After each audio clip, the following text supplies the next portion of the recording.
बच्चों जैसे हमारे इंग्लिश के स्काई लेटर्स होते हैं, सेम ऐसे हमारे उर्दू के भी हैं, ठीक है। और उर्दू के स्काई लेटर्स को कौन से लेटर्स बोलते हैं? फल्की हरूफ।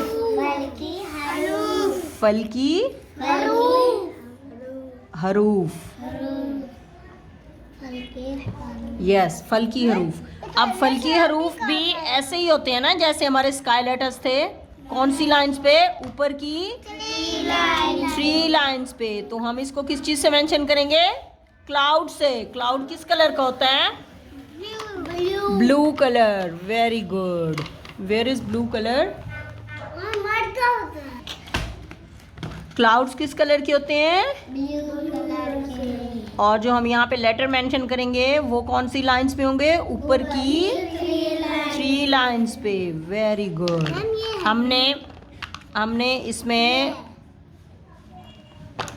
इसमें ब्लू कलर करना है क्योंकि हमने स्काई लेटर्स शो करने हैं और उर्दू में इसको बोलते हैं फल्की हरूफ।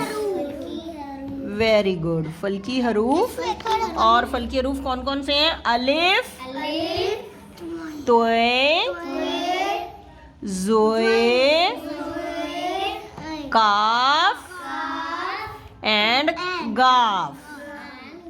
कौन कौन से हैं फल्की हरूफ? अलिफ, तोए, जोए, काफ, गाफ।